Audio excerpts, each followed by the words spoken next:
Bonjour à tous, merci d'accueillir un clinicien, un allergologue qui, donc, comme vient de le dire Clémentine, vient d'arriver parmi vous comme jeune pastorien, on va dire. Donc c'est un gros défi, je prends ça peut-être pour un bizutage, de présenter toute une spécialité, l'allergologie, en 13 minutes, mais on va essayer de le faire. Donc si vous êtes prêts, on y va. Donc l'allergologie, d'ailleurs on en parle vraiment beaucoup, ça c'est la une du journal d'hier, hein. J'invente rien. L'allergie, les allergies, un fléau sans solution. Donc déjà, on est avec plein d'espoir. En plus, les hôpitaux, les urgences sont au bord de la crise de nerfs, donc c'est difficile. Mais heureusement qu'on a l'iWatch qui va venir nous sauver. Bon. Alors, blague à part, ceci va me permettre de présenter notre activité et puis les projets qui sont mis en place.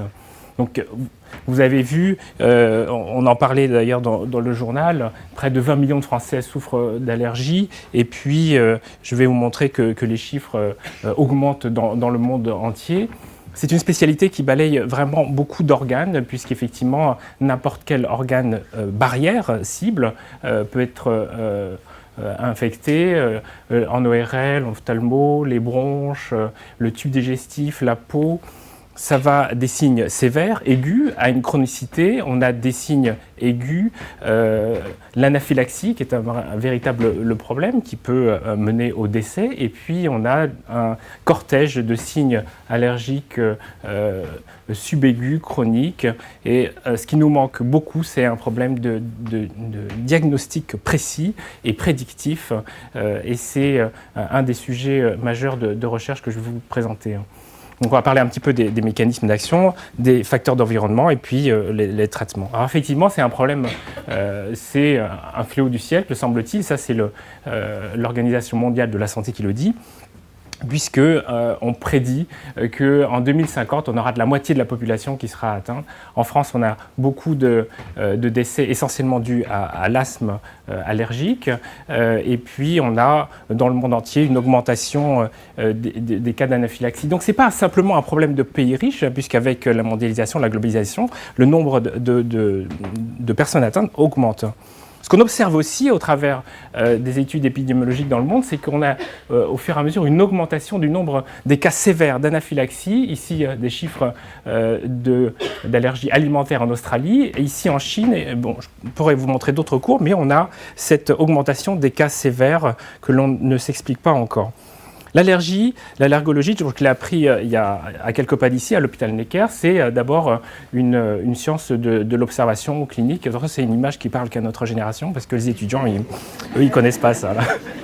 Donc, étant pédiatre de formation, c'est vrai qu'on voit beaucoup de cas d'eczéma et potentiellement sévères, et une bonne partie d'entre eux sont liés à des contacts allergéniques, mais ce n'est pas toujours le cas. Donc on a un souci de barrière. L'exemple de la mutation de la protéine de la filagrine est assez explicite, c'est-à-dire qu'elle est vraiment liée à des allergies alimentaires et des contacts alimentaires. On a une altération de la qualité de vie, surtout quand la menace d'une allergie sévère, d'une réaction anaphylactique, par exemple sur une allergie alimentaire, est là, va altérer la qualité de vie. C'est juste pour vous dire, dans cette étude-là, pour les enfants, les enfants qui sont allergiques à la cacahuète, donc à l'arachide, ont une qualité de vie qui a été mesurée plus basse que les gens qui avaient une maladie rhumatismale chronique, voire un diabète insulino-dépendant. Donc on sous-estime beaucoup la portée et les conséquences du vécu de ces maladies-là. Là, c'est un dessin qu'un enfant a fait. On lui a demandé comment tu vis ton asthme et c'est ce qu'il a dessiné lors d'une séance d'éducation thérapeutique. Donc, il y a beaucoup d'implications psychologiques, de stress autour de ces maladies. Et malheureusement, on n'a pas beaucoup de traitements. Pour les allergies sévères, la seule chose que les patients ont dans leur trousse de secours, c'est un stylo injecteur d'adrénaline qu'il faut qu'ils portent en permanence, et puis on leur enseigne à l'utiliser personnellement, enfin spontanément. Donc, le souci, c'est que un antigène potentiel est un potentiel allergène. Et ça peut être n'importe quelle sorte de protéine, alimentaire, aéroallergène.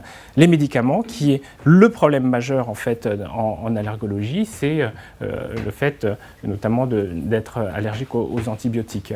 On a aussi une thématique par rapport au venin d'hyménoptères, les insectes piqueurs, tout ce qui est le domaine de la cosmétique. Il n'y a pas que les protéines, il y a aussi des glucides et des glycoprotéines qui peuvent être aussi des figures allergiques, et puis tous les cofacteurs qu'il faut gérer. Donc, ce qui fait la difficulté de l'enquête, de la spécialité, c'est de gérer tous les autres cofacteurs. Prenons l'exemple de la rhinite et de l'asthme. On a, semble-t-il, une inflammation ORL et respiratoire qui se diffuse, une inflammation globale avec des retentissements. Bon, là, je vous parle un petit peu du côté du patient, l'impact de la rhinite allergique avec la fatigue, le retentissement social, la fatigue physique, et puis l'image sociale qu'on en a, puisqu'effectivement, le fait qu'on ait dénommé Hatchoum un des nains signifie quand même qu'on a une stigmatisation de cette maladie-là. Et puis aussi pour vous dire qu'en Angleterre, ils ont démontré que les jeunes qui étaient allergiques au pollen, qui passaient le bac, en fait, avaient un risque augmenté de 40% d'échecs aux examens, ce qui est quand même pas négligeable. Il faut que vous m'envoyiez vos enfants. Donc, bon, il y a des possibilités thérapeutiques. L'approche diagnostique, elle est la suivante. On voit le patient, passe beaucoup de temps, c'est les consultations qui sont quand même assez chronophages, puisqu'il faut décortiquer toute l'histoire, essayer de voir un petit peu qu'est-ce qui peut être en relation avec les symptômes. On fait des tests cutanés, donc c'est un petit peu archaïque. Et puis là où on est extrêmement faible, c'est l'exploration biologique. Le dosage des IgE, c'est à mon avis la préhistoire par rapport à ce qu'on pourra éventuellement faire. Et puis le test d'activation et des mesures d'activation cellulaire est vraiment... on est au b.a.-ba de ce qu'on pourrait faire. Effectivement, et après, le gold standard, c'est quand même le test de provocation chez le patient pour voir véritablement ce qui se passe avec le supposé allergène. Donc il faut venir nous voir, faire ce stage-là donc. Et donc on bricole, hein, on prend des aliments, des allergènes, on colle sur la peau, on patch, on prique, et puis on regarde les réactions. Donc c'est pas plus compliqué que ça. Et puis à 2 pas d'ici, bientôt à Necker, on peut le faire pour les enfants, on va pouvoir probablement le faire pour les adultes, des tests de provocation où on va sous surveillance perfuser chez cet enfant et on lui donne idéalement en double aveugle pour regarder les réactions allergiques éventuelles. Alors pourquoi on a une augmentation comme ça dans le monde? On ne sait pas très bien.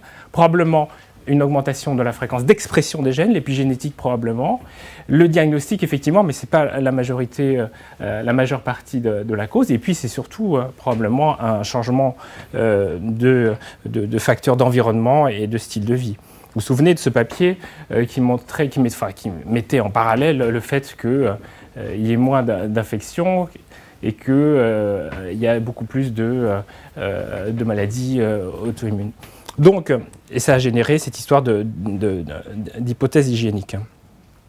Et je vous montre en parallèle ce travail-là qui montrait que les enfants qui vivaient à la ferme dans ces études-là avaient beaucoup moins d'asthme et d'atopie. Alors, donc, ce qui est montré dans ce travail-là, c'est que plus vous êtes confronté à des bactéries, et moins vous avez de risque d'asthme, et plus vous êtes confronté à des champignons, et moins vous avez d'asthme. Mais ce n'est pas suffisant, il faut aussi consommer les produits de la ferme. Donc ça, c'est intéressant, puisque moi j'adore cette étude, parce que quelque part, peut-être, alors une petite parenthèse philosophique, l'allergologie mène à la philo peut-être, peut-être qu'on est programmé en fait depuis des générations à répondre d'une certaine manière sur un plan de vue immunologique à notre environnement, et cette césure probablement correspond à cette rupture de programmation de contact. Je ferme cette parenthèse. Autre travail intéressant d'observation finalement, c'est l'équipe de Gideon Lack, nos correspondants anglais, qui ont observé que des enfants juifs de la même famille vivant en Angleterre n'avaient absolument pas le même risque de développer chez leurs homologues en Israël une allergie à la cacahuète, à l'arachide. Pourquoi ? En Angleterre, on appliquait le fait qu'il ne fallait pas donner la cacahuète avant l'âge de 5 ans. Alors que les petits en Israël mangent déjà, dès leur plus jeune âge, des des espèces, vous savez, des gâteaux apéritifs, là, comme les curlis. Et ils mangent ça dès qu'ils peuvent en sucer. Alors, ce qu'on a du coup observé, c'est que plus vous mangez de cacahuètes tôt, et moins vous avez d'allergies. Donc, il y a une histoire d'exposition, je vous la fais courte. Et donc, on sait maintenant que les allergies alimentaires, une bonne partie d'entre elles, se génèrent ainsi, c'est-à-dire qu'au lieu d'induire une tolérance par la voie orale et tout le système de tolérance immunitaire qui à ce moment-là est mis en place quand on fait goûter aux enfants les aliments, eh bien écheinté par le fait qu'ils sont en contact avec les allergènes. En fait, en Angleterre, ce qui se passe, c'est que les enfants dont les familles consomment le beurre de cacahuète eh bien, deviennent allergiques à l'arachide. Eh bien, en fait, pour faire un enfant allergique, vous avez beaucoup de facteurs à mettre en place. Vous avez une programmation génétique, des facteurs de risque, et puis de multiples facteurs, aussi bien in utero que post-utéro. Autre objet de travail, c'est l'allaitement, qui est quand même assez bien fait finalement. Enfin, c'est le pédiatre qui parle là, mais vous avez des facteurs qui, en quelque sorte, va préparer l'enfant à la découverte de son environnement protéique. Autre modèle immunologique intéressant, sur lequel on aimerait travailler aussi, c'est cette histoire des apiculteurs. En fait, pour lire ce diagramme, plus vous vous faites piquer, et moins vous avez de risques de réaction systémique. Et moins vous vous faites piquer, et bien plus vous avez de risques de